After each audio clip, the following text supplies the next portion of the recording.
Welcome back to First Take, ladies and gentlemen. We're on the road for the NBA Finals. We're in Oakland. We're handling town business, as they like to say.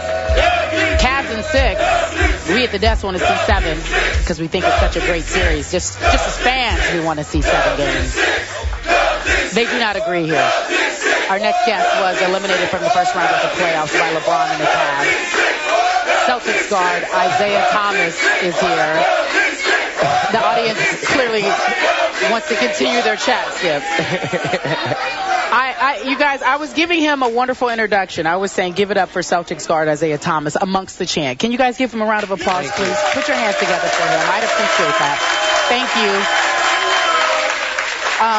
Obviously, we should know that LeBron and the Cavs took you guys out in the first round in the Eastern Conference playoffs. However, I want to talk about this specifically. You were there when Kevin Love was injured.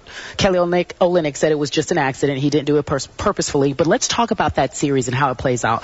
If Kevin Love is still playing, how do you see the series ending? I think the Cavs will win. Do you think they're going to win now? Do you believe they'll win without him? No, I don't think they'll win without. LeBron needs help. And nobody's helping them at this point. So I think the Warriors will definitely win this series. Do you find yourself as a guard, the miniature guard that you are in terms of your ability? He's 5'9". So you know, I got man love for you. He knows that about. Yeah. I mean, you got skills, you can ball, but more importantly, I'm watching the guards on Cleveland as a guard in the NBA. Do you find yourself frustrated that, man, if I were playing with LeBron, oh my goodness, I can't believe the help he's not getting. What goes through a guard's mind that's not playing with LeBron when you see what's going on in this series? I mean, LeBron just makes the game so much more easier than for anybody out there on the court, and it's kind of not embarrassing, but it's embarrassing. Okay, you said it. You said it. It's not. He needs help, and it's sad because they're in the NBA, and it's like they're playing hot potato. When he passes it, they pass it right back. And you can't win a championship like that. You got to do something. By the way, when you refer to miniature, you know what they say about dynamite? It comes in small packages. This right here. This is some dynamite in small packages. No question. Thank you. You got it. That's true. Now, you realize if Kevin Love had not gotten hurt in your series, Tristan Thompson would not have emerged as a force in these playoffs the way he has emerged. He just wouldn't have gotten the playing time. He wouldn't have gotten the shine. He wouldn't have gotten the run that he has gotten, where he's become a featured part of this attack on both ends. So I can make a case that they've been a little better off without Kevin Love. That's tough to say. I mean, Tristan Thompson has played very well. He has. I mean, he surprised a lot of people. He's probably going to make a lot of money. I'd say he just made a lot of money. Yep. After this year. But, I mean, it's Kevin Love, though. Like, that's an all-star guy that before this year, what he averaged, 26 and 12.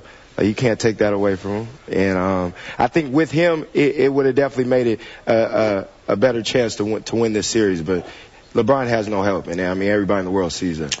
I'm going to go back. Let me make this statement before I ask you this question about the Cleveland Cavaliers.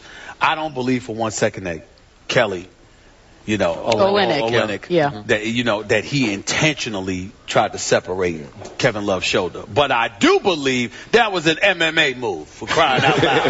Okay? I do believe that. I don't believe the intent was to hurt him. I thought the intent was to just stop him so he could get the ball. But don't tell me that was a basketball move. It was not. Now, having said all of that, I know how you feel about Love, but to me, even without Love, what would this series have been like if Kyrie Irving were healthy and could play the whole series? I think if LeBron just had one other guy. I mean, you see Cleveland's been in every game but one.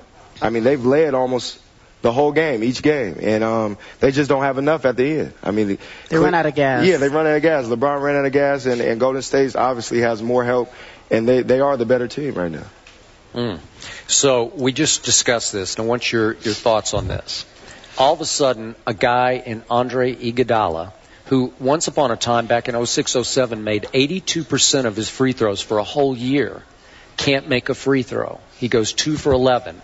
As a shooter, what is going on, in your view, in his head right now with the demons he's got to work through to start making free throws? like last night when we seen it, he was kind of clocked out. I mean, you could tell he didn't want to go to the free throw line. He did not. He did not want to be at that free throw line. And it's tough in those situations. When you're missing free throws, the crowd is like, oh, my gosh, you can't make a free throw. Like, that's tough. And that messes with a guy's mental side of things and messes with his confidence. So I think Cleveland should have definitely used that more and made him. We're assuming that they will to start off game 6. I would do something different. Skip, Isaiah, I'll paint it this way, and you tell me what you think, Isaiah. I'm of the mindset that Andre Iguodala has the assignment of his life. It's not the moment that it be in the NBA Finals because he's doing well at everything else. But that adrenaline rush that you are on that requires you to lock in and to do more than you've ever been asked to do. Going to the free throw line, you have to calm down. You have to settle. I'll buy that. And some guys don't know how to do that. And I think that's what's happening with Andre Iguodala. To that you say what? I think so, too. He's just not. He has to lock in. Somehow, he's a pro. I mean, he's been in here, 10-plus years. He has to figure it out. Yeah. Never been here, though. Never been in the finals. He hasn't. I mean, and I couldn't even explain how that feeling is because I've never been there. But at the same time, as a pro, you have to figure it out. You got to be able to. Do you think fatigue has been a factor? No, but he's playing so hard against LeBron on the defense. I know it's not fatigue because he's in phenomenal shape and he's hyped about being here. It's not fatigue with him. It's having that ability to settle down because you're amped up, not just offensively in terms of, first of all, you're being dared because they put Timothy Mozgov, somebody like that on you, and they're leaving you open and saying, we're going to guard everybody else. Damn it, shoot the ball. You're like, what? So all of a sudden you're hyped up about that. Then you've got to be hyped up about defending the best player in the world. So you're doing all of these things on both ends of the floor. Now you've been inserted into the starting lineup, playing additional minutes. I think what's his numbers here in terms of 42 minutes, 28 seconds. That's more minutes. He's coming off the bench this year. So you're playing, and then all of a sudden you got to settle down, sort of woosah, for lack of a better word, and go, all right, I got to settle down and hit these free throws. I think that's the adjustment that he's struggling to make because he's never been this awful. No. But he's shooting like a big man. Yeah. Ooh. Like a DeAndre Jordan big man, I'm talking about from the free throw line. I know. I didn't say that. I'm saying from the free throw line, not from the field. Not from the field, just from the free throw line. Well, I made the point. LeBron had a shot to tie it at 86 with 4:24 left in the game. And Iguodala comes right down from the corner and makes the shot of the night, which was the breakaway three that started to develop a little cushion. Then LeBron didn't box out Harrison Barnes, and Iggy got the little putback.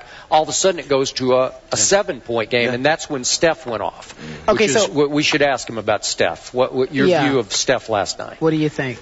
MVP. I mean, he took over when he needed to. The plays he makes is unbelievable. The plays he makes are like the plays you try to do in video games. Right. I mean, the shots he takes, the shots he makes, he's unbelievable shot maker, and he showed why he's the MVP. So do you think it'll be Warriors in 6 or 7? I think it'll go 7. You think it'll go 7? I think it'll go 7. So LeBron will replenish. Yeah, but the Warriors will win in 7. Warriors in 7. Let's not ignore Draymond Green for a second, y'all. Yeah. Draymond Green was getting vilified, and rightfully so, because as he admitted, he was got on. When your grandmama got a text you and said, you're playing bad. I mean, you know it's bad. When grandma, baby, you got to play better. I mean, you know it's bad then. You know, that's how grandmamas talk to folks. You know, I remember my grandma did that. Here's the bottom line, though.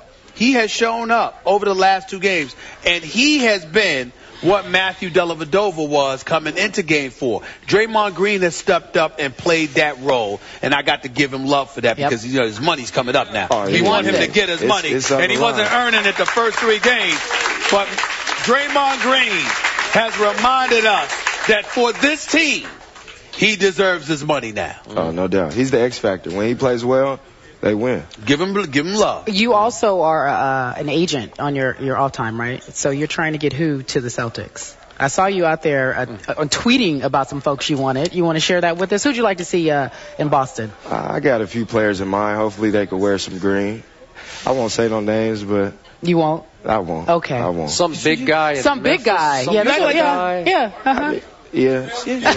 Or Portland. There's a guy in the 2 guys in the Western Conference that are pretty good. That hopefully they can make it over East. You act like you like in Boston. I do. I mean, they like from Sacramento to Boston. They like me, so I like them. Phoenix to Boston, right? Yeah. Phoenix was a little pit stop, but. All right, give it up for Isaiah Thomas. Thank you so much for being here. Such a pleasure. Good luck next season. After the break, we're talking about LeBron James. He was responsible for 70 of the Cavs' 91 points. He scored